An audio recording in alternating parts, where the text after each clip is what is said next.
오늘 말씀의 제목은 여호와께서 복 주심으로 인해 삶을 잊지 말라, 이렇게 정하겠습니다. 우리 여호와께서 복 주시는 인생임을 잊지 말라. 오늘 말씀은 이스라엘 백성들이 가나안 땅에 들어갔을 때 지켜야 할 3대 절기, 곧 유월절, 칠칠절, 초막절에 대해서 말씀하고 있습니다. 이스라엘의 모든 남자들은 매년 이 3대 절기를 하나님이 택하신 곳에 나아가 지켜야 함을 말씀하고 있습니다. 하나님이 택하신 곳은 하나님이 정하신 그 성전이 있는 곳을 말씀하겠죠. 그 성전에 나아가서 하나님께서 주신 것을 은혜를 기억하고 감사하는 삶을 살라는 것입니다. 먼저 하나님께서 이스라엘 백성들을 애굽의 종살이에서 구원하여 주신 유월절에 대해서 말씀하고 지키라고 합니다. 여기 보면 1절 말씀 보겠습니다. 아비볼을 지켜. 이 아비볼이란 말은 히브리 말로 새해 첫 달을 말합니다. 새해 첫 달.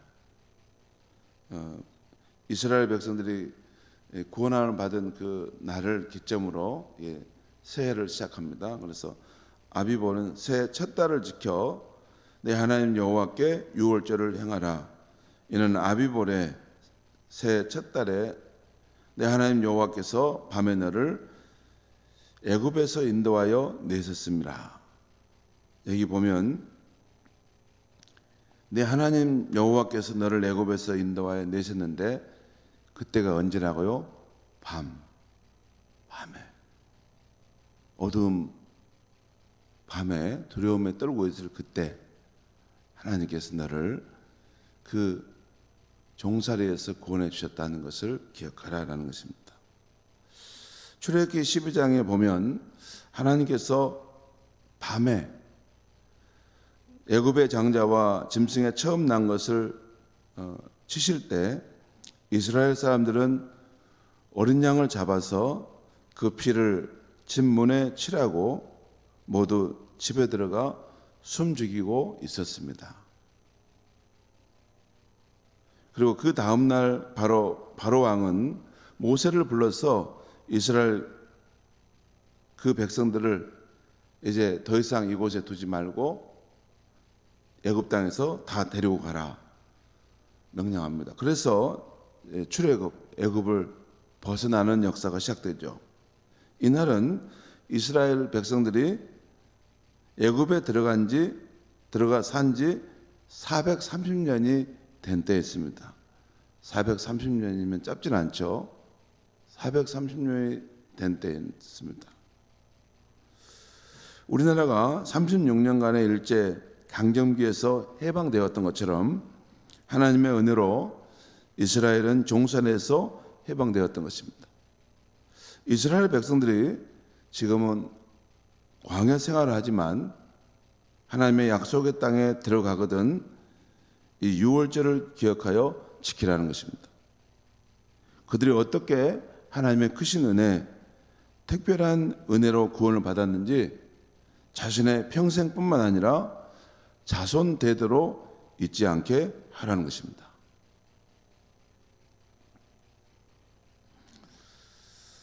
오늘 본문 2절과 3절 말씀을 다시 한번 제가 읽겠습니다. 여호와께서 자기 이름을 두시려고 택하신 곳에서 소와 양으로 내 하나님 여호와께 유월절 제사를 드리되 유교병을 그것과 함께 먹지 말고 이래 동안은 무교병 곧 고난의 떡을 그것과 함께 먹으라. 이는 내가 애굽 땅에서 급히 나왔음이니 이같이 하여 내 평생에 항상 내가 애굽 땅에서 나온 날을 기억할 것이니라. 유월절을 맞으면 소나 양을 잡아 여호와 하나님 앞에 나아가 제사를 드리라는 것입니다. 그리고 소나 양을 잡을 때 그 고기가 나오잖아요. 그것을 먹되 유교병 누룩이 있어서 잘 만들어 놓은 그 빵과 함께 먹지 말고 누룩이 없는 이 거친 빵, 거친 빵과 함께 고난의 떡을 그 고기와 함께 먹으라는 것입니다. 왜 그렇게 해야 되느냐 하면 그 이유는 너가 애굽 땅 그 종살이 하는 그 자리에서 급하게 그날 밤에 나왔다는 것을 생각하기 위함이라는 것입니다. 그리고 이것을 향하여 너는 평생에 너가 애굽 땅에 종살이 했는데 하나님의 은혜로 자유케 되었다는 그 사실을 너는 항상 기억하고 살아가라는 것입니다. 유월절은 유대인의 유월절은 7일 동안 지켜졌는데 그중 6일 동안은 누룩 없는 빵 무교병을 먹고 지냈으며 7일째는 전체로 함께 모여서 이제 하나님께 모두가 함께 모이는 성회로 예배를 드리면서 그 유월절 절기를 마쳤습니다. 다음은 여름의 밀추수를 시작하는 그 날로부터 50일째 되는 날에 지키는 이 칠칠절에 대한 말씀입니다.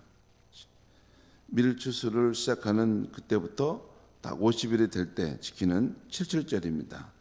오늘 보면 9절에서 11절까지 말씀을 제가 잠깐 읽겠습니다. 9절입니다.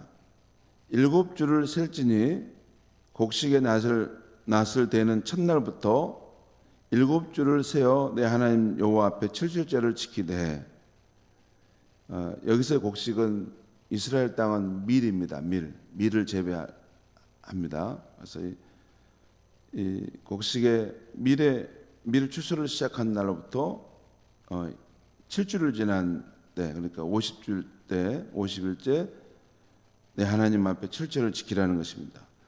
내 하나님 여호와께서 내게 복을 주신 대로 내 힘을 헤아려 자원하는 예물을 드리고 너와 내 자녀와 노비와 내 성중에 있는 내 인과 및 너희 중에 있는 객과 과와 가부와 함께 내 하나님 여호와께서 자기 이름을 두시려고 택하신 곳에서 내 하나님 여호와 앞에서 즐거워할지니라.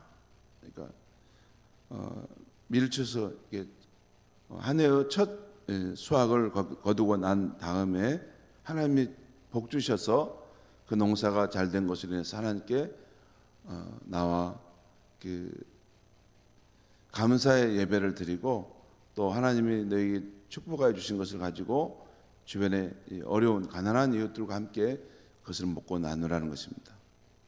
여러분, 우리는 지금 산업화 시대 이후 아주 정보화 시대, 아주 발달된 시대 환경이기 때문에 여러 가지 직업을 가지고 있죠.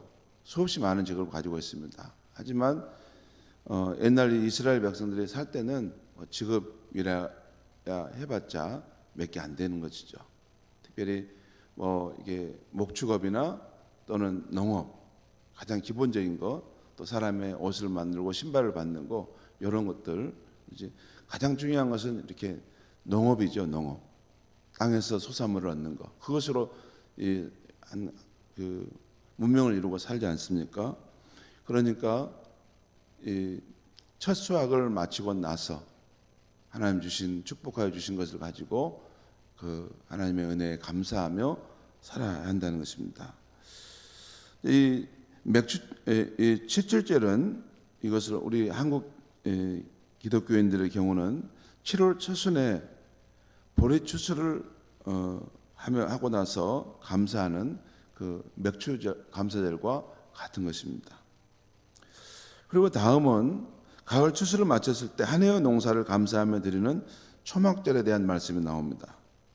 13절 15절 말씀을 제가 읽겠습니다. 너는 너희 타작마당과 포도주 틀에 소출을 거두어 드린 후에 이래 동안 초막절을 지킬 것이요 절기를 지킬 때에는 너와 내 자녀와 노비와 내 성중에 거하는 내 유인과 객과 고아와 가부가 함께 즐거워하되 내 하나님 여호와께서 택하신 곳에서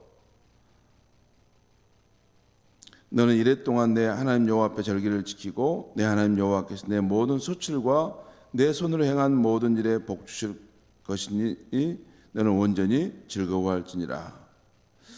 이것은 이제 한 해의 농사가 마치는 가을 거지가 끝났을 때 그때 하나님 앞에 나와서 이제 감사하는 절기죠. 이것은 우리 한국 크리스천의 경우는 이 한 해의 농사를 마친 후에 감사하는 추수감사절에 해당한다고 할 수 있겠습니다.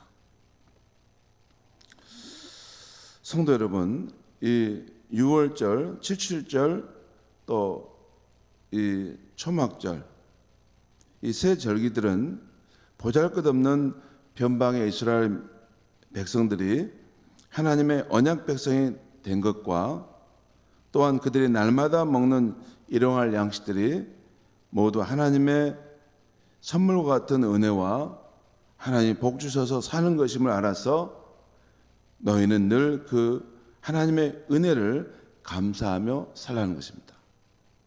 그 말입니다. 6월절은 이 애굽의 종살이에서부터 그들을 구원하여 자유케 하시고 해방의 삶을 주신 것을 감사하라는 것이고, 또 칠칠절과 초막절은 하나님께서 묵고 사는 문제들에 대해서 하나님께서 기후와 그 토양을 통해서 그 양식이 나아가서 먹게 하여 주신 것을 인하여 감사하며 살라는 것입니다.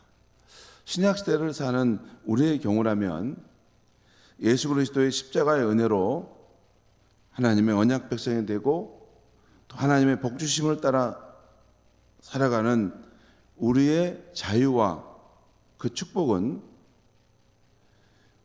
당연히 주어진 것이 아니라 하나님의 그 고귀한 희생과 그 독생자 예수님의 속죄의 주음과 또 그의 생명을 우리에게 주심으로 우리가 살아가는 것임을 알아서 감사하며 살라는 것입니다. 여러분은 어떠신지 모르는데 우리 인생의 날들을 이렇게 되돌아보면 하나님을 만나서 깊은 은혜를 체험할 때가 아마 있을 것입니다. 근데 대부분 그때가 인생의 밤입니다. 밤. 인생의 밤. 밤에 가장 힘들고 고통스러울 때, 특별히 내가 주를 처음 만났을 때도, 아마 여러분들도 그런 분들이 계실 겁니다. 내가 아마 평탄하게 이렇게 신앙생활 해오신 분들은 그런 것을 모를 수도 있는데, 여러분 이 어떤 급격한 상황 속에서 이런 정말 예수님을 나의 구주로, 나의 생명의 주로 이렇게 받아들이고 이 신앙의 길로 들어서신 분들은 인생의 캄캄한 밤에 가장 괴롭고 힘들 때, 마음을 어디에 둘지 몰라서 산으로 들러 또 도시로 다니면서도 마음이 헤맬 때, 그 마음속에 눈물이 흐르고 하나님은 어디 계십니까? 하나님이 살아계시면 하나님 저를 한번 만나 주십시오. 그런 고통스러운 눈물의 밤을 보내고 주를 만나는 것, 이것이 많은 크리스찬의 인생의 경험입니다. 또 그 이후에도 우리가 하나님의 우리를 만나 주시는 은혜를 경험하는데, 대부분이 가장 칠흑같이 어두운 밤, 소망이 사라지고 절망 가운데 살고 마음이 무너져 내리고 그 마음을 어디다 둘 수 없는 그러한 힘들 때, 그때 보통 보면 그 밤에 여호와 하나님께서 우리를 찾아와 주시고 우리 자신을 나타내 주심으로 내가 너와 함께하고 있고 너는 내 사랑하는 아들이요 내 기뻐하는 자다, 이 말씀하여 주심으로 여기까지 살아왔다는 것입니다. 여러분, 오늘 아침에도 우리 함께 기도할 때 내 인생의 밤에, 정말 어두운 밤에 내 삶에 찾아오셔서 내게 위로와 소망의 말씀을 주시고 나는 결코 너를 떠나지 않고 너와 영원토록 함께할 것이다, 나는 너를 지키고 너의 하나님이 될 것이다 말씀하신 그 하나님을 다시 한번 기억하면서 그 은혜에 감사하고, 앞으로도 이 광야의 여정을 마치고 이 땅에서의 삶을 마치고 천국에 가는 그날까지 하나님 함께해 주십시오. 또 인생의 밤에 꼭 함께해 주셔서 넉넉히 이 세상의 삶을 얘기해 주십시오 라고 기도하고 돌아가는 저와 여러분이 되길 바랍니다. 기도하겠습니다.